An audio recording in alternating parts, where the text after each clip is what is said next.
옛날에 이렇게 대장간에서 쇠로 기구나 연장을 만드는 것을 아마 여러분이 한 번쯤 보신 적이 있으실 거라고 생각이 돼요. 그 이제 쇠를 불에 달구기도 하고 또 물에 담그기도 해요. 그렇게 해서 그거를 여러 번 횟수를 반복해서 기구나 연장을 만듭니다. 그렇게 하는 이유가 뭐냐면 그래야지만 이 쇠가 강하고 단단하게 되는 거예요. 그래서 어떤 걸 만들었을 때 이제 그 역할을 다하게 되는 거지요. 그래서 보면은 여러분 그 담금질하는 불에 달궜다가 물에 담궜다가 하는 이 횟수를 여러 번 하면 할수록 더욱 단단한 쇠가 돼서 이제 기구나 연장을 만들게 되면 이제 쓸모 있는 그런 연장이나 기구가 되겠죠. 그런데 이 그거를 이제 불에 담궜다 또 달궜다 물에 담궜다 하는 걸 뭐라고 하나 봤더니 이걸 불질한다 이렇게 얘기하더라고요. 불질한다. 그래서 이 불질이 제대로 되지 않은 쇠는요 약하기 때문에 뭘 만들어도 제대로 사용할 수 없게 된다는 거예요. 불질한다 그래요. 사실 그 불질한다라고 하는 말이 변형되고 변형돼서 불질없다, 그 다음에 리을이 탈락하고 부질없다 이렇게 된 거예요.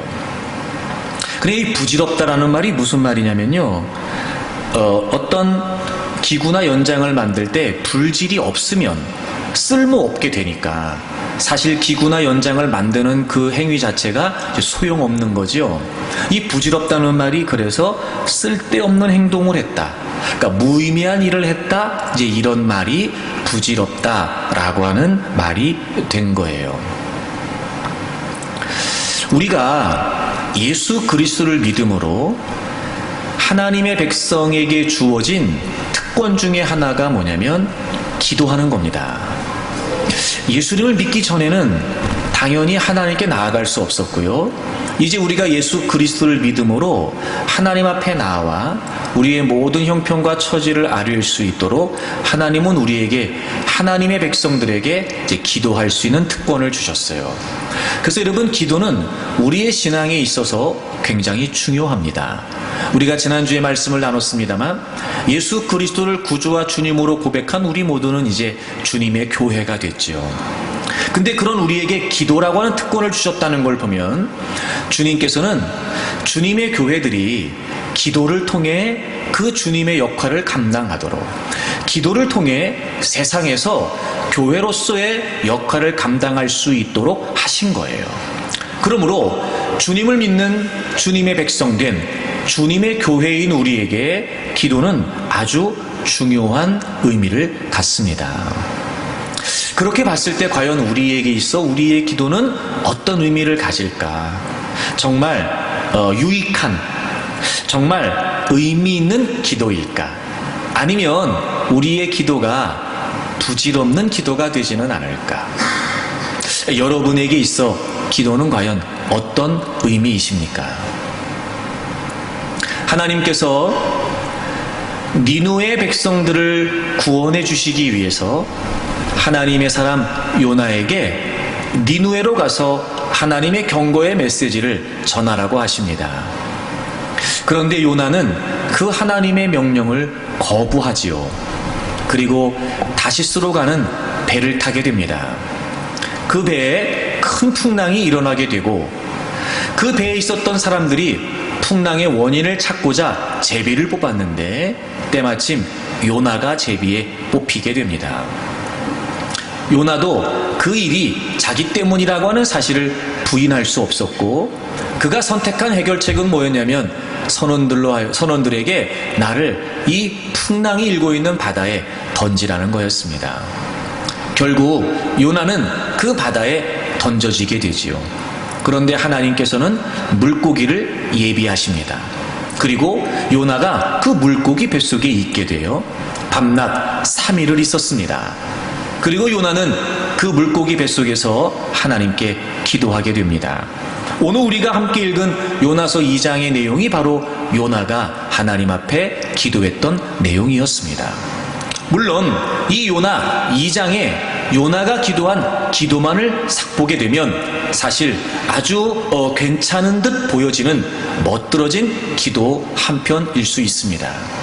그런데 1장의 내용과 그리고 기도 이후에 이어지는 3장과 4장의 내용을 보게 되면 요나 2장에 기록되어 있는 그의 기도는 뭔가 모른 채 뭔가 좀 이상한 의문을 품을 수밖에 없는 생각이 듭니다.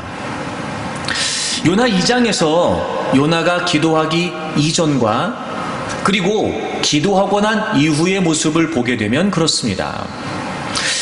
기도의 내용만 보게 되면 정말 괜찮은 기도처럼 보여지는데 그럼에도 불구하고 앞뒤의 내용을 다 살펴보게 되면 뭔가 요나의 기도는 부질없는 기도가 아니었는가 싶은 생각이 듭니다. 제가 그렇게 말씀드린 이유는 기도하기 이전에 요나는 분명히 하나님의 명령을 거부하는, 그래서 하나님께 부정적인 태도를 갖고 있었어요. 그리고 요나 2장에서 하나님께 기도하게 됩니다. 그런데 기도하고 난 이후에도 요나는 하나님에 대한 부정적인 태도가 바뀌지 않습니다. 여전히 하나님은 그 니느웨 백성들을 구원하시는 은혜의 현장에서도 요나는 하나님께 화를 내고 하나님께 성을 내게 됩니다. 안타까운 건 요나가 마무리되는 이 4장에까지 가서도 요나는 결국 하나님에 대한 부정적인 태도를 바꾸지 못했다는 거예요. 여러분, 희한하지요? 분명히 요나가 하나님께 기도했습니다. 그런데요, 기도하기 이전이나 기도하고 난 이후나 하나님을 향한 요나에 대한 태도와 마음이 전혀 변하지 않았다는 거예요. 과연 여러분, 기도의 의미가 뭘까요? 과연 여러분, 요나가 기도했다는 게 그에게 어떤 의미가 되는 걸까요? 기도했으나 하나님에 대한 태도가 변하지 않았고 역시 요나의 삶 또한 달라지지 않았다면 여러분, 그 기도가 무슨 의미가 있었냐는 말이에요. 부질없는 기도가 아니었을까? 여러분은 어떠십니까? 여러분, 우리가 적어도 기도한다는 건 하나님 앞에 있다는 걸 의미하고, 여러분, 적어도 우리가 기도한다는 건 하나님과 교제한다는 걸 의미한다면 기도 이전과 기도 이후는 분명히 우리에게 달라야 된다는 거예요. 그래서 여러분, 오늘 요나의 기도의 내용을 살피면서 우리의 기도는 이런 기도가 되지 않도록 좀 살펴봤으면 좋겠습니다. 여러분, 기도가 기도다워져야지, 그렇지 않다면 여러분, 형식적인 어떤 종교적인 의식에 의한 기도라면 여러분, 그건 정말 아무 의미 없는, 아무 쓸모없는 부질없는 기도가 되고 말 것입니다. 오늘 말씀을 통해서 우리에게 기도가 중요하다고 여겨지는 만큼 우리에게 새로운 깨달음이 주어지기를 바랍니다. 우리가 더 열심히 기도해야 된다는 걸 부정하지 않는다면, 그러므로 오늘 말씀 때문에 지난날 우리의 기도를 다시 한번 살펴보고 이제부터 우리가 좀 기도다운 기도를 위해 힘써서 여러분, 우리의 기도가 부질없는 기도가 아니라 정말 우리의 기도 때문에 우리의 삶에 새로운 역사들이 일어나고 우리의 기도 때문에 우리를 통한 하나님의 은혜들이 우리의 삶에 넘쳐나게 되기를 바랍니다. 여러분, 그렇다면 요나가 왜 이런 부질없는 기도를 할 수밖에 없었을까요? 여러분, 그 문제에 관해 좀 오늘 말씀을 나누려고 합니다. 요나는요, 몇 가지 오해를 하고 있었습니다. 오해를 하고 있었습니다.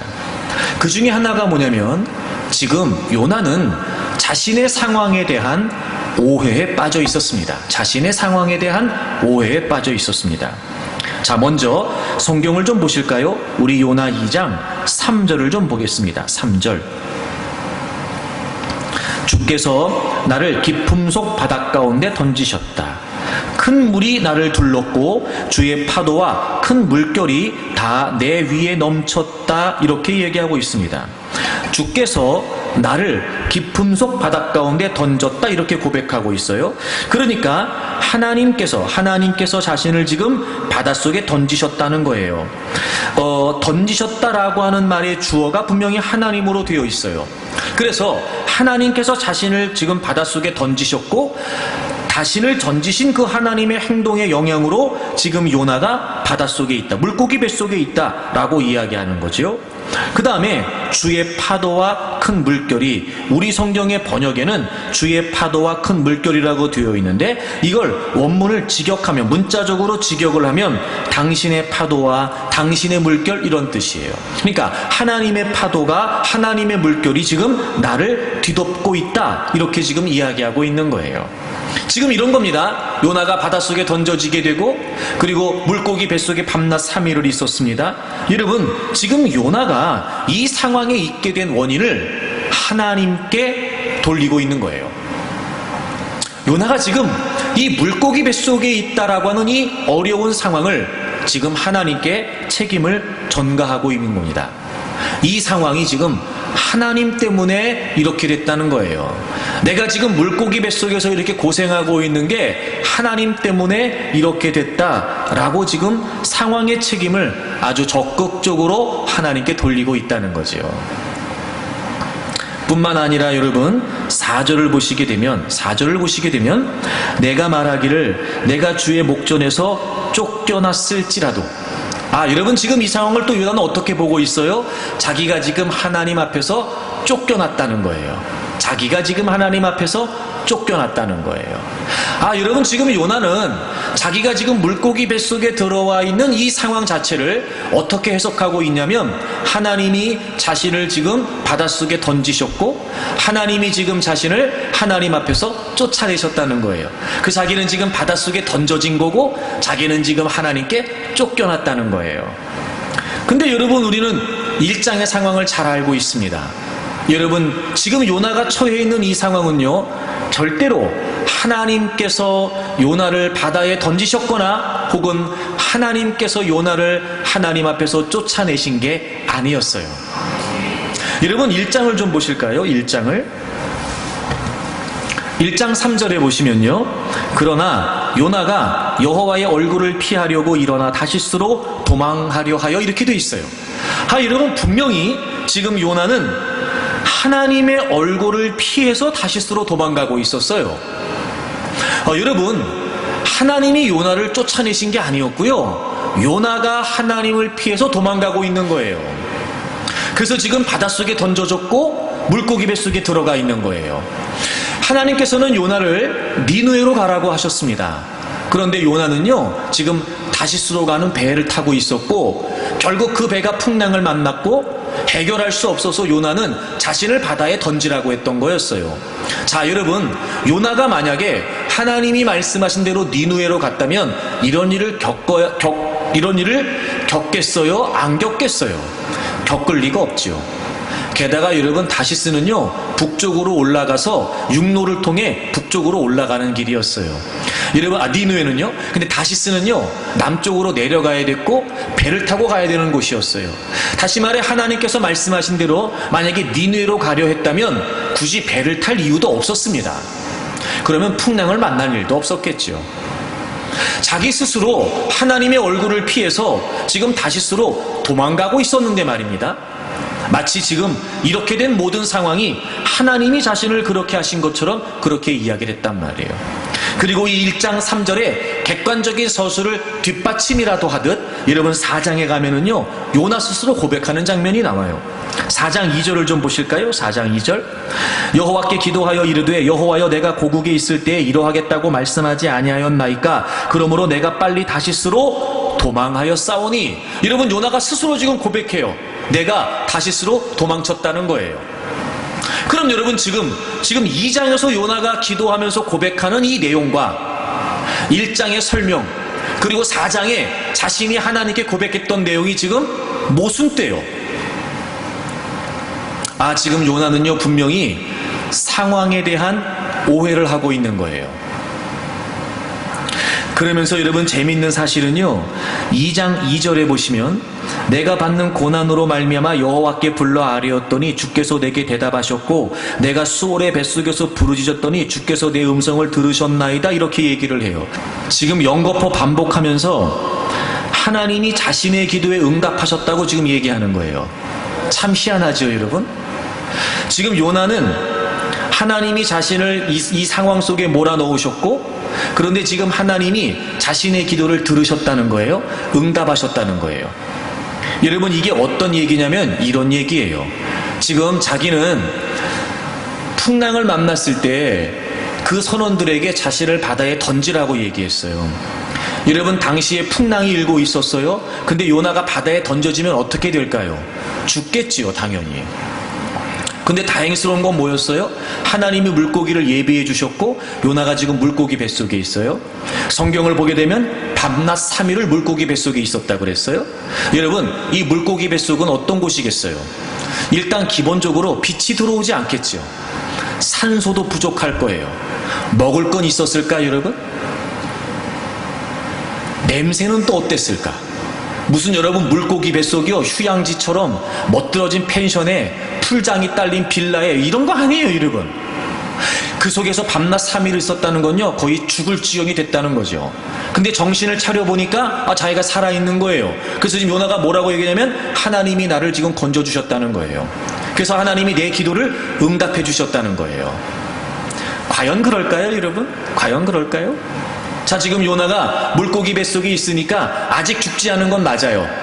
바닷속에 던지라고 했는데 다행히도 빠져서 죽은 게 아니라 물고기 뱃속에 있는 거니까 어쩌면 여러분, 내가 살았다 라고 말할지 모르죠. 하지만 여러분, 그래서 요나가 물고기 뱃속에서 계속 있는다면 결국은 어떻게 될까요? 죽지요. 그 물고기 뱃속에서 며칠을 살 수 있겠어요, 여러분? 이 무슨 의미예요? 요나 스스로 물고기 뱃속에서 나올 수 없어요.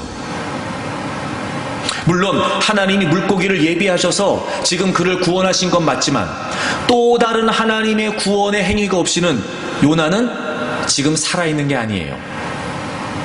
근데 요나는 지금 뭐라고 얘기해요? 하나님이 내 기도에 응답하셨대요. 나 지금 살았대요. 과연 그런 걸까요? 그렇지 않아요. 보세요, 여러분.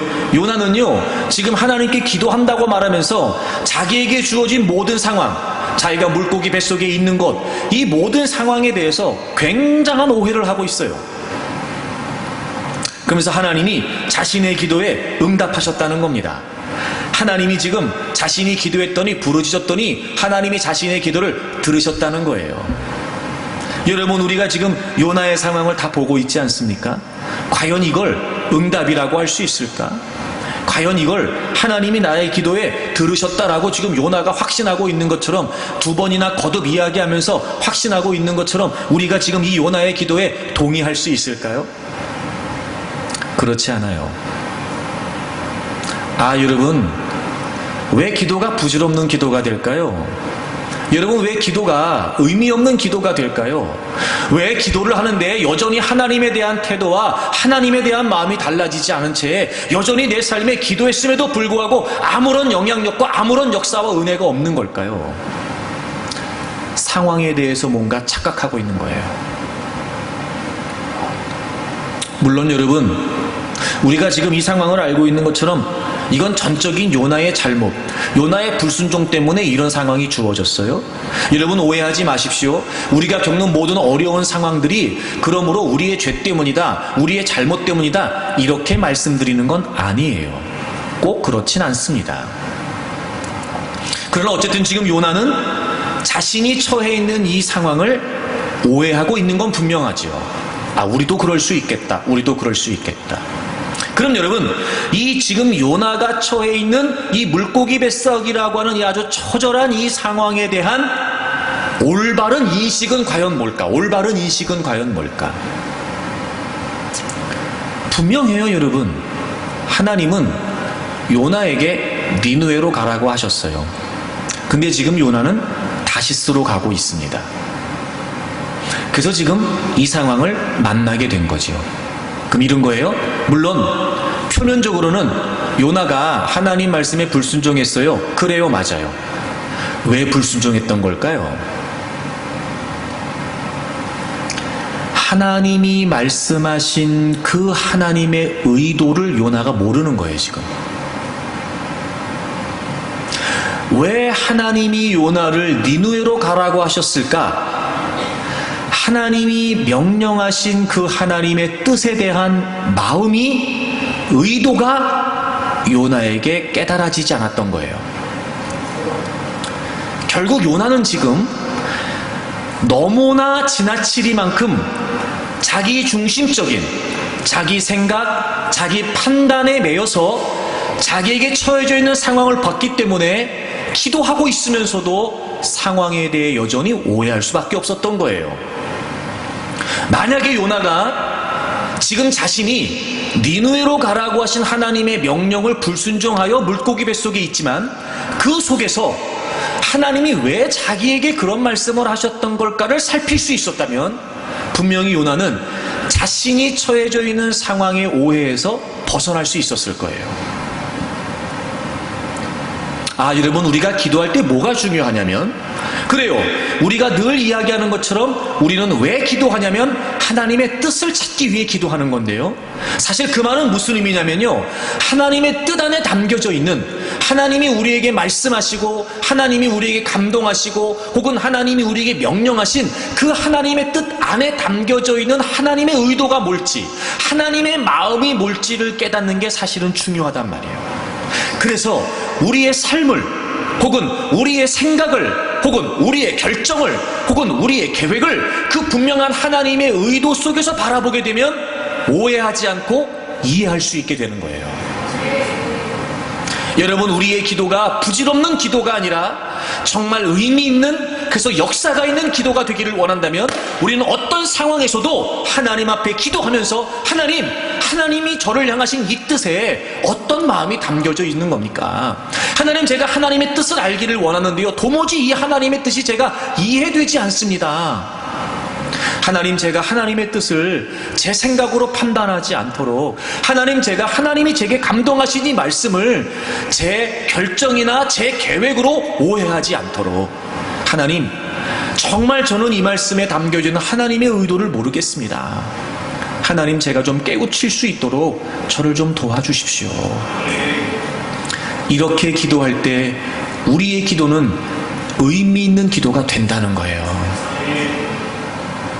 사실 여러분, 이 상황은 제가 지금까지 계속해서 요나를 부정적으로 이야기했지만 사실 여러분, 이 상황은요, 우리가 정말 요나의 편을 들 수밖에 없어요. 이 상황이요, 정말 심정적으로 10분 이해가 되는 상황이에요. 여러분, 1장 2절을 좀 보시면요, 하나님이 이렇게 말씀하셨어요, 요나에게. 그러니까 분명한 하나님의 명령이 뭐였냐면, 너는 일어나 저 큰 성읍 니느웨로 가서 그것을 향하여 외치라, 그 악독이 내 앞에 상달되었다, 이렇게 말씀하셨어요. 하나님이 요나에게 뭐라고 말씀하셨냐면, 일어나 니느웨로 가서 외쳐라, 이렇게 말씀하셨어요. 여러분, 이게 지금 우리의 어떤 그런 인식으로는 이 말이 그렇게 뭐랄까 직접적으로 이 당시의 상황이 와닿지 않아요. 근데 이 당시 상황이 이런 거예요. 여러분 보세요. 자, 하나님께서 하나님의 선지자를 세우셨을 때는요, 당시에 기본적인 생각은 뭐였냐면 하나님께서 하나님의 백성들에게 하나님 말씀을 전하시기 위해 선지자를 세우시는 거예요. 그렇죠? 그래서 여러분, 구약에 등장하는 모든 선지자들은요, 하나님께서 하나님의 백성들에게 하시고 싶은 말씀을 전달하게 하시기 위해서 하나님은 선지자를 세우시는 거예요. 하나님의 백성들을 위해서 말입니다. 그래서 이 선지자들은 늘 뭘 했어요? 하나님의 백성들에게 하나님 말씀을 전했어요. 이 선지자와 함께 있었던, 하나님 백성과 함께 있었던 선지자들은 늘 그들에게 그냥 하나님의 말씀을 전하는 게 그들의 임무였단 말이에요. 근데 지금 하나님은 요나에게 이스라엘 백성들이 아닌 니느웨에게 말씀을 전하라고 하시는 거예요. 니느웨는 아수르의 수도였어요. 이스라엘 백성, 이스라엘 안에 속해 있는 곳이 아니었고 바로 그들은 이방인들이었어요. 하나님의 백성들이 아니었지요. 그런데 우리가 알고 있는 것처럼 구약에 보게 되면 예를 들어 예레미야라든지 혹은 이사야라든지 혹은 아모스라든지 이런 선지자들은요, 하나님의 말씀을 따라 이방인들에게도 경고의 메시지를 전하긴 했었어요. 그래서 그 예레미야, 이사야 이런 데 보면은요, 하나님이 이방인들을 향하셨던 경고, 그 이방 나라들을 향하셨던 경고를 이 하나님의 백성의 선지자들이 전한 것도 나오기는 해요. 그런데 우리가 여기서 한 가지 주목해야 될 사실은, 그들에게 하나님이 이방인들을 향한 메시지를 주시기는 했지만 지금 요나에게 명령하신 것처럼 직접 니누웨로 가서 전하라고 하신 적은 없어요. 하나님의 선지자가 이방의 땅으로 직접 가서 그들을 향해 경고의 메시지를 전한 적은 없었단 말이에요. 그러니까 이 말씀은 당시에 이 유대교적인, 하나님을 섬겼던 이 유대교적인 배경에서는요, 굉장히 이례적인 일이에요. 가히 이 당시의 유대인들은요, 이방인들하고 상종도 안 했어요. 더더군다나 구별된 하나님의 선지자들이라면 더 그런 의식이 있었을지도 몰라요. 그런데 하나님 지금 요나에게 충격적인 명령을 하시는 거예요. 도무지 한 번도 생각해보지 못했던, 있을 수 없는 명령을 하신 거예요. 너 니누웨로 가라는 거예요. 가라는 거예요. 그 이방 땅에 너가 가라는 거예요. 지금 하나님의 선지자가 이방 땅에 가서 하나님의 경고의 메시지를 전하라는 거예요. 그러니까 여러분, 이 당시에 요나의 입장에서는요, 이 명령이 기본적으로 수용되기가 어려웠어요. 게다가 여러분이 아수르는요, 요즘 말로 표현하면 아수르는 그 당시에 테러 국가였어요. 하여튼 얼마나 잔인하고 얼마나 폭력적이었는지, 하여튼 그들이 저지른 만행이 얼마나 끔찍했는지 몰라요. 왜 그렇게 했다 그러더라고요. 보니까 전쟁을 해서 이제 정복을 해서 포로를 잡으면은요, 한쪽 팔을 자른대요. 그럼 팔이 하나밖에 안 남잖아요. 그러면 이 팔을 붙들고 막 흔들면서 그들을 조롱했다는 거예요. 끔찍하죠, 여러분. 그렇게 폭력적이고 잔인한 땅에 요나를 하나님이 가라고 하시는 거예요. 여러분 한번 생각해 보세요. 어떤 마음 들겠어요? 여러분, 이거 쉽지 않은 거예요. 거기다가 그렇기 때문에 이 당시 아수르는요, 이스라엘 백성들을 몹시 괴롭혔어요. 그럼 보세요. 하나님께서 지금 요나한테 니누웨로 가서 이 메시지를 전하라고 하시는 게 뭘까요? 하나님이 그들을 용서하시겠다는 거거든요. 만약에 하나님께서 그 니누웨 백성들을 살려주실 것이 아니라면 굳이 요나를 보내셔서 메시지를 전하라고 하실 이유가 없어요. 그들에게 은혜를 베푸시려고, 그들에게 은혜의 기회를 주시려고 하는 뜻이 있었기 때문에 요나를 가라고 하시는 거였거든요. 그럼 요나 입장에서는, 아니 하나님, 어떻게 선하신 하나님께서 저렇게 잔인무도하고 저렇게 폭력적이며 게다가 하나님 백성들을 괴롭히고 있는 저들을 향해 어떻게 하나님 은혜를 주시겠다는 말입니까? 이게 있을 수 있는 일입니까? 라고 하는 마음이 요나에게도 분명히 들겠죠. 여러분, 사실 이 장면에서 우리는요, 요나 편을 들 수밖에 없어요. 이거 순종할 수 있는 상황이 아니란 말이에요. 자, 그런데 이 대목에서 말입니다. 그래서 우리가 요나 1장에 요나가 불순종하고 다시스로 가고 있는 상황을 충분히 우리가 이해하고 우리 같아도 사실 이 하나님의 말씀에 순종하는 게 어렵다는 사실이 공감이 되잖아요. 그래서 불순종하는 과정에 지금 요나가 물고기 뱃속에 들어가 있어요. 어쩌면 우리도 요나와 같은 마음으로, 생각으로 기도했을지도 모르죠. 하지만 이 대목에서 아쉬운 부분은 뭐냐면, 물고기 뱃속에 들어가 있으면서 도무지 이해할 수 없는 명령을 내리신 하나님의 의도가 뭘지를 생각할 수 있었다면 아마 분명히 요나의 기도는 달라졌을 거예요. 만약에 요나 2장에서 요나가 그 하나님의 의도를 헤아려서 그의 기도가 조금 달라졌었다면 아마 3장, 4장은 다른 내용으로 기록됐을지도 몰라요.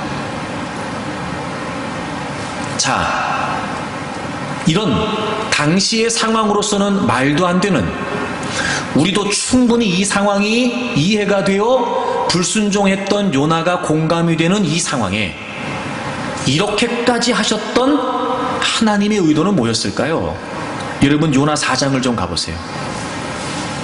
맨 마지막에 하나님이 도무지 못 알아들으니까 요나에게 직접적으로 말씀하세요.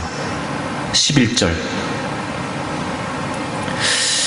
하물며 이 큰 성읍 니느웨에는 좌우를 분별하지 못하는 자가 12만여 명이요 가축도 많이 있나니 내가 어찌 아끼지 아니하겠느냐? 내가 어찌 아끼지 아니하겠느냐? 그러니까 이 당시로서는 도무지 이해할 수 없는 하나님의 명령, 하나님의 선지자였던 요나도 납득할 수 없어 니느웨로 가지 않고 다시스로 갈 수밖에 없었던 이 하나님의 뜻에 담겨져 있는 하나님의 의도가 뭐였어요? 나는 그들도 몹시 아끼신다는 거였어요. 그러니까 이런 거죠. 당장 하나님이 우리에게 말씀하신 하나님 말씀은 수용하기가 어려워요. 여러 가지 많은 상황이 도대체 이 하나님이 왜 나에게 이렇게까지 말씀하시는지 이해할 수가 없어요. 그렇다고 칩시다. 충분히 우리는 이해할 수 있어요. 서로 공감할 수 있어요. 그 부분에서. 그러나 한 번 더 생각해 보는 거죠. 그럼 이렇게까지 말씀하시는 하나님의 이유가 뭘까? 이렇게까지 나는 도무지 하나님의 뜻을 따라 니느웨로 갈 수 없다 하여 다시스로 가고 있었고 풍랑을 만나 그게 자신 때문이라는 걸 요나도 알았으나 그럼에도 불구하고 하나님, 나는요 죽어도 니느웨로 못 갑니다. 그리고 요나가 선택했던 게 뭐였어요? 날 바다에 던지라는 거였단 말이에요. 그래서 어쩔 수 없이 요나는 바다에 던져져. 이제 죽어서 끝났어요, 이제는요. 근데 보니까 죽은 게 아니라 살아있어요, 지금 내가. 물고기 뱃속에 말입니다. 그럼 이렇게까지 하시는 하나님의 이유가 뭘까? 난 못하겠다고 했고, 난 죽으면 죽었지, 난 니느웨 가기 싫어요 라고 분명하게 자신의 의사를 표했음에도 불구하고 하나님이 이렇게까지 요나를 니느웨로 보내시려고 했던 이유가 뭘까를 요나가 이 처절한 물고기 뱃속에서 한 번만 생각하려고 했다면, 적어도 이 상황에서 하나님을 탓하거나 아유 살았네 이게 아니라 하나님이 왜 이렇게까지 해서 나를 니느웨로 보내시려고 했던 걸까? 라고 하는 하나님의 마음을 헤아리려고 했다면, 달라진 요나의 기도가 있었다면 그는 하나님이 원하시는 대로 하나님의 사람으로서의 역할을 충실히 해냈을 거란 말이에요. 여러분, 그래요. 때로는 하나님이 우리에게 막 감동해 주시고 말씀을 통해서 자극하시고 분명히 나는 이해할 수 없고, 아니 수용조차 하기 어렵고, 그럼에도 왜 하나님은 자꾸 나에게 말씀하시는 걸까? 때로는 하나하나 너무 싫어요, 나요. 근데도 왜 하나님은 이렇게까지 말씀하시는 걸까? 하나님, 나는 그냥 이렇게 살고 싶어요. 근데 왜 하나님은 그렇게까지 하시는 걸까? 이런 거지요. 내가 할 수 있다, 할 수 없다, 하고 싶다, 하기 싫다, 이런 문제를 떠나서 적어도 우리의 인생을 이끌어 가시는 선하신 아버지께서 하시는 말씀이라면 우리가 한 번쯤 알았습니다, 하나님. 참, 진짜 나 진짜 싫은데요. 왜 그러시는 거예요, 도대체 하나님? 이렇게라도 해보든지. 하나님, 나 정말 그렇게 살고 싶지 않거든요. 근데요, 알았어요, 하나님. 얘기나 해보세요, 하나님. 도대체 뭡니까, 도대체? 이렇게라도 해보든지. 적어도 여러분, 그게 아니라면 우리는요, 계속해서 내 생각과 내 계획과 또 내 결정에 사로잡혀서요, 도무지 하나님의 의도를 조금도 이해할 수 없단 말이에요. 그래, 계속 우리는 상황을 오해하면서 살아갈 수밖에 없어요. 힘들면 하나님 탓했다가, 조금 그 힘든 상황에 나아지면 야 됐다 그러고 마치 그게 내 기도의 응답인 양, 그게 전부인 양. 상황이 나아지는 게 응답이 아니라고 얘기하는 거 아니니까 오해하지 마세요.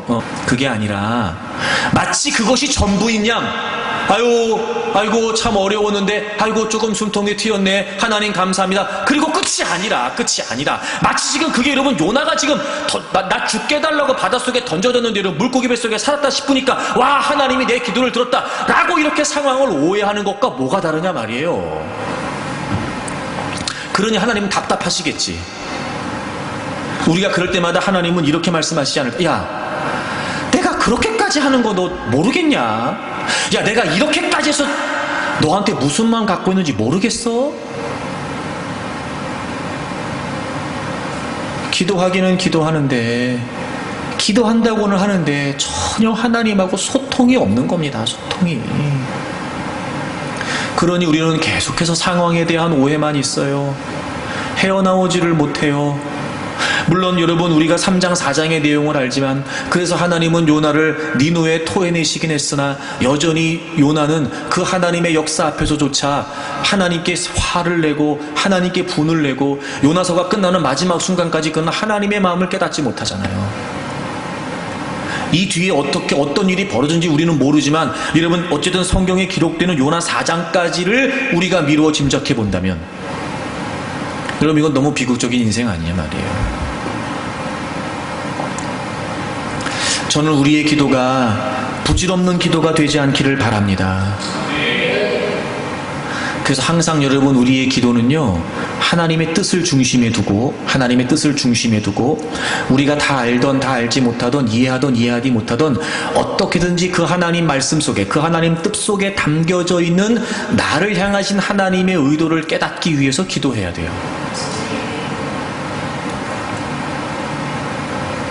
그래서 이 대목을 보면서 우리 모두가 이제 그런 우를 범할 수 있을 것 같아서 말씀드리는 거예요. 이 대목을 보면서 다분히 우리가 요나의 입장에서 보면 요나의 이 태도와 이 행동이 이해가 되는데 사실 이 대목에서 하나님의 입장에서 보면 이런 거예요.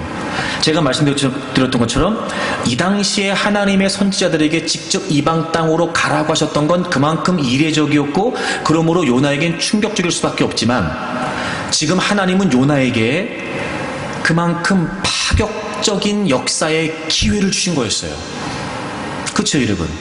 만약에 이 상황에 요나가 정말 하나님의 의도를 깨닫고 하나님 말씀에 순종하여 하나님의 역사를 감당했다면 여러분 이거는요 그 누구도 할 수 없었던 당시로서는요 굉장히 파격적인 하나님의 역사의 주역이 될 수 있었던 거죠. 여러분 우리 인생이 그럴 수도 있겠다. 때로는 하나님 나 그냥 평범하게 살고 싶어요. 나 그냥 적당히 살고 싶다니까요. 우린 이런 마음인데 하나님은 도무지 이해할 수 없는 남들이 가지 않는 도무지 그냥 뭐라 그럴까 생각만 해도 힘들 것 같은 하지만 어쩌면 여러분 그건 다분히 우리의 사고고 하나님의 의도 하나님의 마음을 가지고 하나님의 뜻을 살핀다면 그건 여러분 정말 그 누구도 할 수 없었던 거룩하고 위대한 하나님의 역사를 감당할 수 있는 기회를 하나님이 우리에게 주신 거란 말이에요. 또 하나 그렇다면 잘 들으세요. 그렇다면 하나님은 그만큼 우리를 믿고 계시는 거예요. 이런 거, 야, 그래.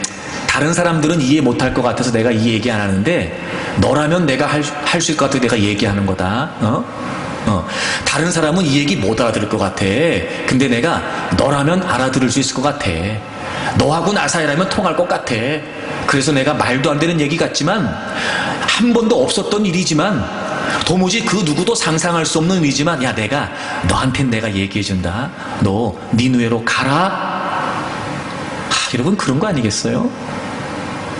그래서 우리가 여러분 하나님의 마음을 가지고 이 말씀을 헤아릴 수 있다면 이건 여러분 우리에게 주어진 놀라운 기회란 말이에요. 놀라운 기회. 우리의 기도가 기도다워졌으면 좋겠어요. 여러분 우리가 더 이상 부질없는 기도 되풀이하지 않으면 좋겠어요. 그러니까 여러분 때로는 부담되는 하나님의 말씀 때로는 여러분 내가 이해조차 할 수 없는 하나님 말씀이라 할지라도 일단 그래서 여러분 불순종의 길을 가고 있고 그래서 그 하나님 말씀을 외면하고 있었다 할지라도 이제 여러분 기도를 좀 바꿔보세요. 하나님의 의도가 뭡니까? 제가 그 마음 알게 해주세요. 만약에 요나가 2장에서 하나님께 하나님 왜 그러세요 물었다면 하나님이 4장 마지막에 하셨던 말씀을 여기서 하셨겠지. 야, 나는 너를 사랑하고 너를 아끼는데 너는 잘 모를지 모르지만 야, 나는 있잖아, 니느웨 백성들도 아낀단다, 이 말씀 해주셨지 않았을까요? 그것처럼 여러분 이제 기도하면서 하나님의 마음을 살피기 위해 기도하세요. 그래서 하나님의 의도를 딱 깨닫잖아요. 그러면요 순종하는 거 쉬워져요. 근데 원수마귀는요 자꾸 그 길목에서 우리에게 시선이 하나님께로, 우리의 마음이 하나님께로 향하지 못하도록 자꾸 그 길목을 막아요. 그래서 내 상황만 보게 만들고요, 내 생각에 빠져있게 만들고요, 내 형편에만 빠져있게 만들어요. 그래서 그걸 벗어나지 않아야 하나님의 위대한 역사가 이루어지지 않을 테니까 원수마귀는요 그 길목을 딱 지키고 있어요. 그래서 우리의 눈과 귀를요 다 가려버려요. 그러니까 우리가 그거를 알고 기도해야 돼요. 그걸 알고 기도해야 돼요. 그걸 알고. 그래서 있는 모습 그대로, 하나님 제가 지금 이럴 수 있잖아요 여러분. 겁내지 말고, 하나님 제가요 지금 당장 하겠다는 건 아니거든요. 당장은 못합니다 하나님. 근데 하나님 일단 얘기나 한번 들어보려고요. 뭐 이런 거라도. 하나님 이렇게 하라고 하신 이유가 뭐예요? 도대체 하나님 어떤 의도 때문이신 거죠? 하나님 내가 지금 당장은 못해요. 못하는데 한번 제가 그래도 한번 들어보려고요. 뭐 이렇게라도 말입니다. 그렇게 기도를 시작하세요. 그렇게. 그래서 여러분 하나님이 우리에게 하나님의 뜻을, 그 뜻 속에 담겨져 있는 하나님의 의도를 깨닫게 하시기 시작하면 여러분요 내가 할 수 없을 것 같았고 감당할 수 없을 것 같았지만 그 하나님의 의도가 우리에게 분명해지면요 얼마든지 무릅쓰고 감당한단 말이에요. 얼마든지 무릅쓰고. 요나가 또 하나 뭘 오해하고 있었냐면 여러분, 이건 저와 여러분이, 저를 포함해서 우리 모두가 정말 중요하게 여겨야 될 한 대목이에요. 요나가 지금 계속 기도하면서 아까 제가 2절도 살폈어요. 분명한 하나님의 응답이었다고 확신하고 있었어요. 그러면서 요나가 6절에 보시면 내가 산의 뿌리까지 내려갔사오며 땅이 그 빗장으로 나를 오래도록 막았사오나 나의 하나님 여호와여 주께서 내 생명을 구덩이에서 건지셨나이다, 이렇게 얘기해요. 자기를 하나님이 지금 구원하셨다는 거예요. 그렇죠? 구원하셨다는 거예요. 그러면서 9절에도 나는 감사하는 목소리로 주께 제사를 드리며 나의 소원을 주께 갖겠나이다. 구원은 여호와께 속하였나이다. 이렇게 기도를 해요. 자 보세요. 요나가 지금 상황에 대한 오해를 분명히 하고 있었어요. 그래서 하나님의 마음을 잘 헤아리지 못했죠. 그러면서 지금 자신이 구원받았다고 얘기했고 지금 전적으로 하나님이 나를 구원해 주신 것에 관해 뭐하고 있냐면 감사하고 있어요. 감사하고 있어요. 물론 여러분 감사가 잘못됐다는 거 아니에요. 오해하시면 안 돼요. 감사하고 있어요. 근데 한 가지 여러분 중요한 게 뭐냐면, 자 지금 제가 여러분에게 쭉 설명을 드렸어요. 이 하나님의 명령 안에 담겨져 있는 하나님의 의도. 그래서 요나가 마땅히 순종해야 했어요. 자 근데 요나가 지금 뭐 했어요? 불순종했어요. 그리고 하나님 명령을 어겼어요. 만약에 요나가 상황에 대한 오해에서 벗어나 하나님의 뜻을 깨달았다면 이 요나 2장에서 요나는요 제일 먼저 무슨 기도를 해야 될까요? 무슨 기도를? 이런 거죠. 그렇게 여러분 니느웨로 가라고 하셨는데 다시스로 가겠다고 했고 고집을 부려서 풍랑을 만났으나 날 바다에 던지라고 했단 말이에요. 근데 가만히 봤더니 자기가 지금 살아있어요. 그런 중에 하나님의 뜻을 헤아리면서 하나님께 기도했다면, 그래서 하나님이 왜 니느웨로 가라고 하셨는지를 알았다면 여러분 지금 고기 뱃속에서 요나는 뭘 먼저 기도해야 되냐 말이에요. 잘못했다 그래야지. 잘못했다 그래야죠. 하나님, 제가 그걸 몰랐네요. 제가 미련하게 니느웨로 안 가고 다시스로 가고 있었습니다. 하나님 제가 잘못했습니다. 하나님 저 용서해 주세요. 이런 저도 하나님이 버리지 않으시고 또 기회를 주시고 이렇게 하나님 물고기 뱃속에 있게 하신다니 하나님 제가 잘못했습니다. 저를 용서해 주세요. 여러분 이게 먼저 해야죠. 근데 지금 요나 2장에는요 요나가 회개했다는 대목이 한 대목도 없어요. 더 충격적인 게 뭔지 아세요, 여러분? 1장, 2장, 3장, 4장에서요, 그 어떤 대목에서도요, 요나가 돌이켰다는 대목이 나오지 않아요. 그리고 지금 뭐라 그래요? 하나님이 나를 구원해 주셨으니까 감사하다는 거예요. 이야, 여러분. 여러분, 저를 포함해서 우리 모두 정말 중요하게 생각해야 되는 게 있어요.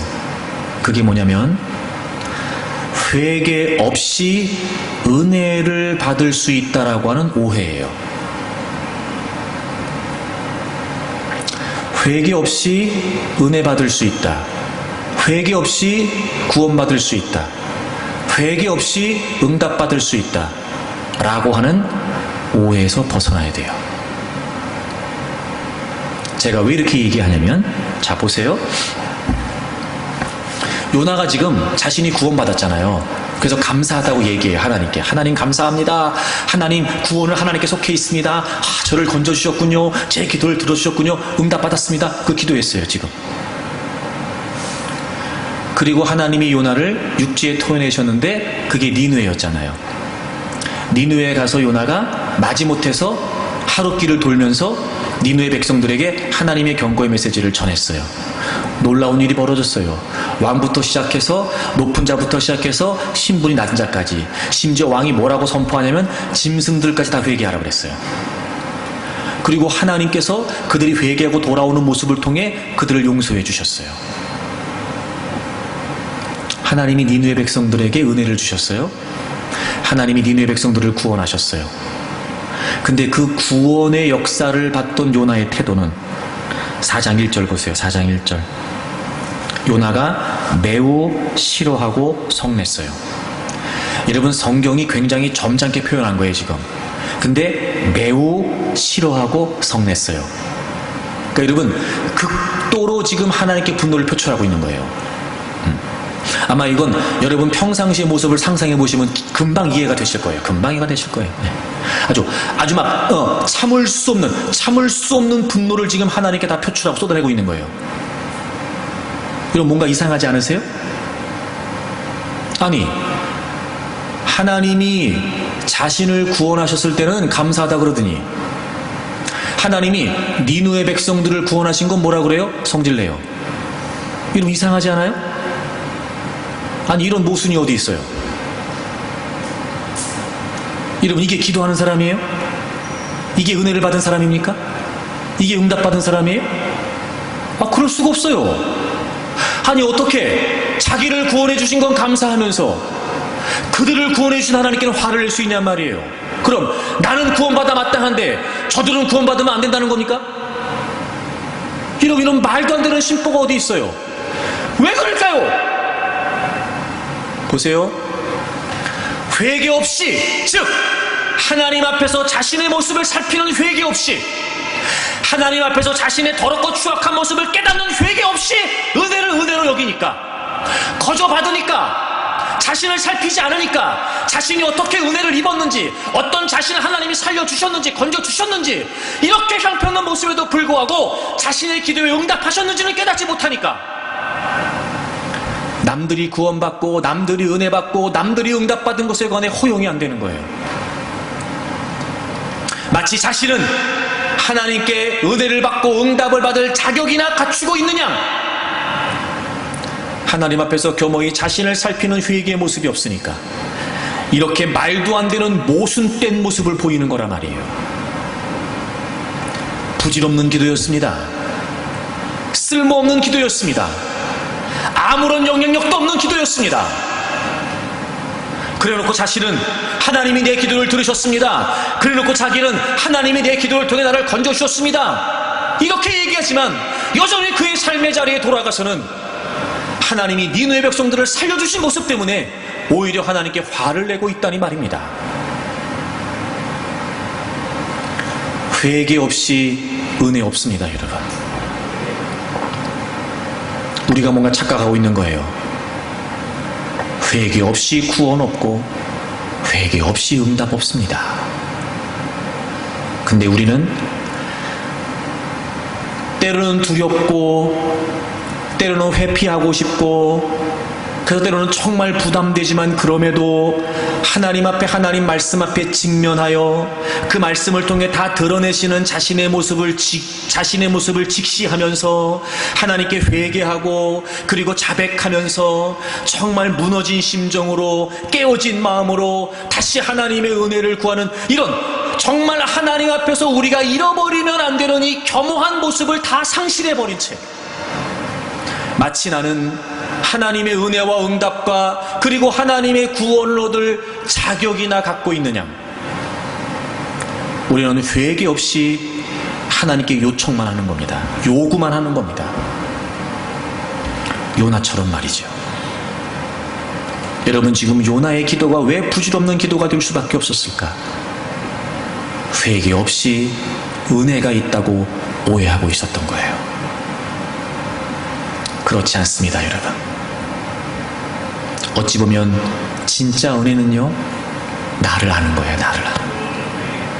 진짜 응답은요, 그 문제 속에 있는 나를 깨닫게 되는 거예요. 왜요?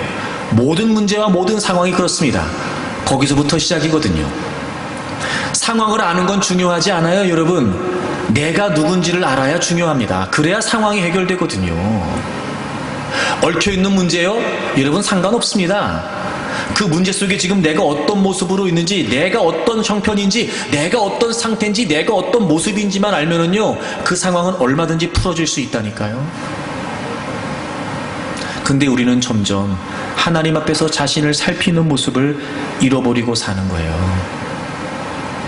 그러니 여러분, 아무리 기도한다고 해도 결국 그 기도는 부질없는 기도가 되고 맙니다. 언제부턴가는 모르겠지만 이제는 점점 여러분, 회개하라고 말하는 것도 쉽지 않고, 그게 결코 여러분 비난하거나 정죄하겠다는 의미가 아님에도 불구하고 하나님의 말씀을 그대로 전하고 하나님의 진리를 그대로 전하면 여러분 부딪히고 자신의 모습이 여러분 부끄러워질 게 뻔하니까 이제는 여러분 말씀도 적당히 두루뭉술하게 전해야 된다는 겁니다.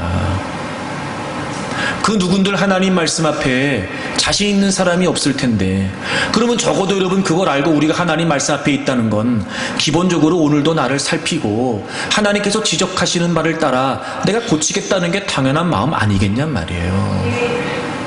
근데 이제 점점 여러분 그게 싫다는 겁니다. 그러니 점점 우리의 마음이 비뚤어지기 시작하고, 여러분 하나님 말씀을 따라 지적이 되거나 회개하라고 하는 메시지가 전해지면 이제는 그것도 싫다는 겁니다. 여러분, 은혜에 대한 오해에 빠지게 되면은요, 우리의 기도는 아무런 역사를 일으킬 수 없습니다. 잊지 마십시오. 회개 없이 은혜 없다는 걸 말입니다. 여러분, 시편 32편을 좀 찾아보세요. 다윗이 어떤 상황에 빠져 있는지는 정확하진 않지만 어떤 문제 때문에 다윗이 하나님께 기도합니다.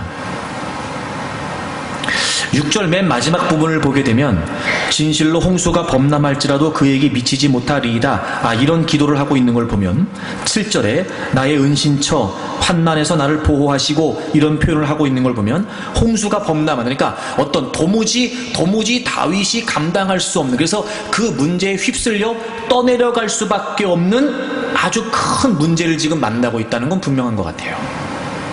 근데요, 다윗이 이렇게 고백합니다. 5절을 보세요. 내가 이르기를 내 허물을 여호와께 자복하리라 하고 주께 내 죄를 아뢰고 내 죄악을 숨기지 아니하였더니 곧 주께서 내 죄악을 사하셨나이다. 이로 말미암아, 그러니까 이로 말미암아라고 하는 말을 보면 5절이 선행된 거예요. 그렇죠? 5절이 선행된 거예요. 즉 숨기지 않고 있는 그대로 자복하면서 회개했어요. 그랬더니 하나님께서 자신을 용서하셨다는 거예요. 그리고 이로 말미암아, 그것으로 말미암아 모든 경건한 자는, 그런 걸 보면 여기서 경건한 자라는 건 무슨 의미냐면 죄를 하나도 안 지은 사람을 말하는 것이 아니라 죄를 지었으나 회개한 사람을 말하는 거죠. 그렇죠? 이로 말미암아 모든 경건한 자는 주를 만날 기회를 얻어서 주께 기도한대요.